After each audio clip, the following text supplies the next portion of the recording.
Welcome to the Blazing Cook. Today I'm excited again. I'm bringing to you a dish inspired of a trip that my wife and I made to Spain.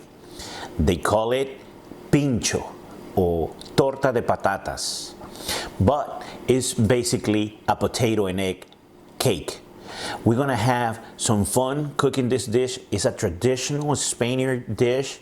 And I'm excited because even though there's just a few ingredients, the flavors are just amazing. So please follow me to the kitchen. As you heard me mention, we're making a traditional tortilla española or pincho, like they would like to call it. And for that, we're gonna be using 8 eggs, about a pound of potatoes, 3 medium to large potatoes, as well as a pound of ham. And trying to use a nice quality if you want to extract the best of the flavors. Now, I'm using a branch of thyme and 3 cloves of garlic that we're going to be mincing, as well as some manchego cheese, which is a traditional Spanish cheese.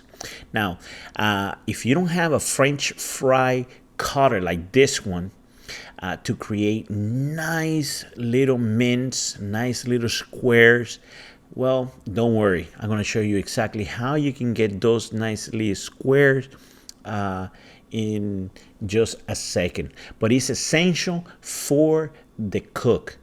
Now, as you can see, I created a nice little base. I sliced the potato and I sliced again, and then I went against the grain. Slice, and then again. Slice, and then again. And, man versus machine, I think we are doing pretty well. And it's essential, like I say, because we're going to be doing the same thing with the ham. Because as you bite into the torta or the tortilla española, it's going to be a nice ratio. Now, you want to salt very lightly the potatoes, because we're using ham, we're using cheese, which are highly salty, so you don't want to over salt your dish. So just a pinch of salt, and then you want to use pepper, and then you want to use a good quality olive oil.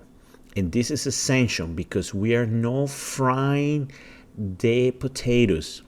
We are going to be boiling them in the olive oil, and we are extracting all the flavors from the olive oil, and we are immersing them in the potato. So as you can see, I'm flattening them out. Just make sure that they all submerge, and we're gonna be cooking that in a very, very, very low heat. Remember, we don't want to fry them. We just want to be able to boil them. Now, I'm doing the same thing here with the ham.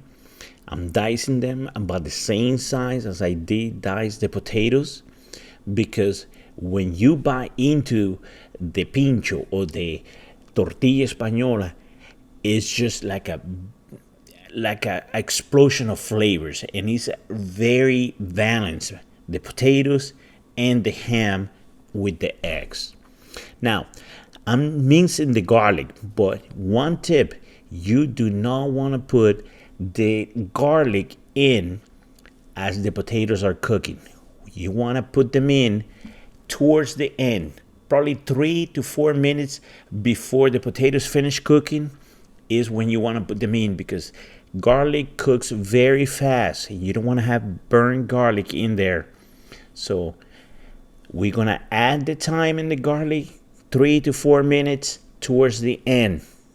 Now, once again, just a pinch of garlic or salt to your eggs, because we already have salty ingredients like the cheese and the ham. Now, we are not beating these eggs to the point or start raising them.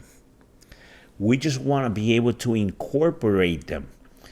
We want to have a nice runny eggs. We want to just incorporate them, kind of like if you're making scrambled eggs, but you don't want to start rising them, just like you saw the consistency there. Now I'm getting my cheese ready. This is what we're going to use to finish our tortilla española or pincho, like they would like to call it. And this is going to add a nice little cross and color to the top of our tortilla. And I'm just getting it ready here. I'm going to cut it in a nice little cube so I can put it in my cheese grinder so I can be ready for when the occasion requires it. But look at these potatoes. They're looking beautiful. They don't have any color. They're almost cooked. As you can see, as I'm taking them out, they're not falling apart. It's not becoming mashed potatoes. It's just incorporated those flavors from the olive oil into the potato. And that's the key, my friends, for a traditional Spanish tortilla. Now, I'm searing, I'm waking up the flavors of this ham that I'm using. And I'm not adding any other oil to the cook of the ham. I'm just letting it in the non-stick pan. And as you can see, when they start browning a little bit, I incorporate my potatoes.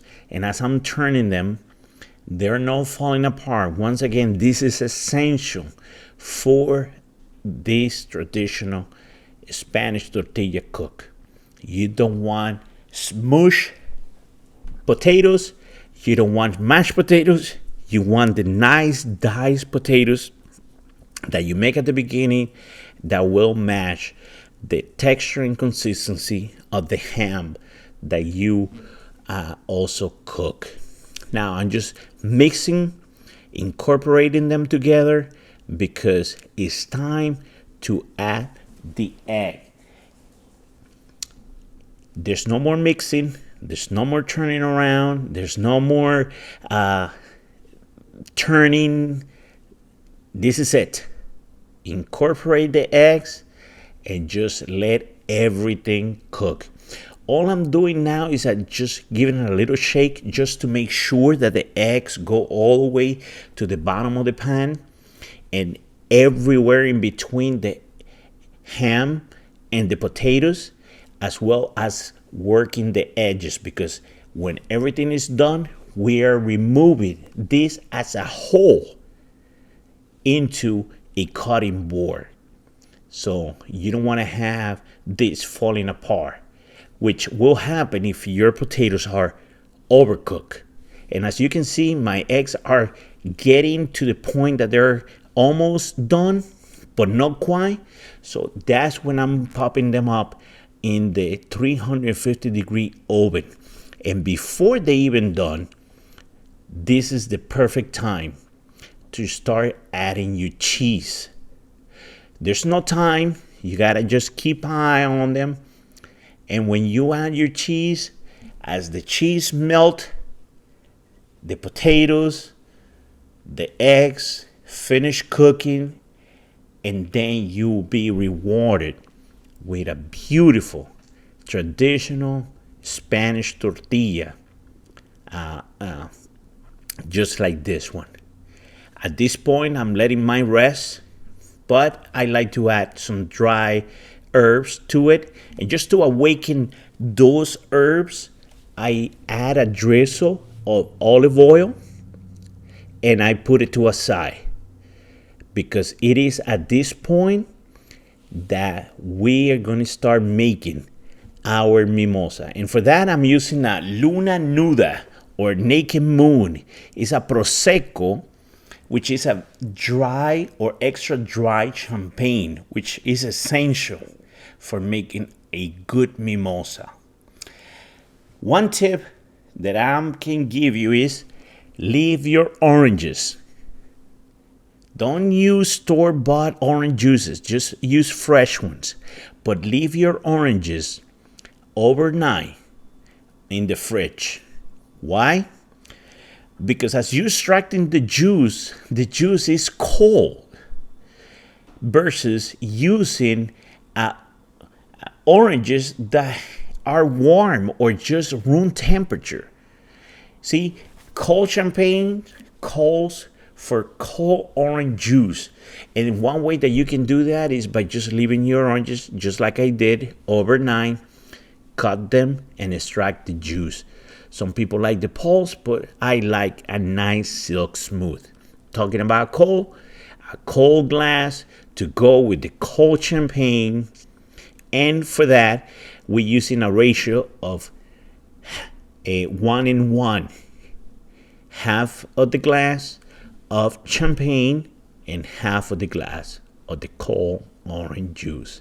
And that's how you get a perfectly balanced, beautiful, tasty mimosa. Now for our tortilla, after being rest, you can cut them into pizza slices, just like you see me do here, and that will be totally fine. But for me, just for the sake of presentation, I like to use one of these round cutters.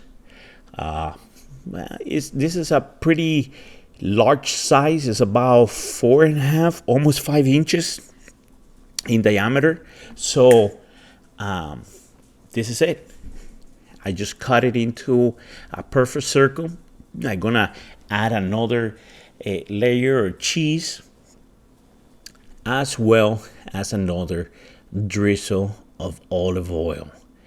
And that's all she wrote. Beautiful, traditional Tortilla Española. If you haven't subscribed, please subscribe. Leave your comments down below. And until the next time, thank you for tuning in.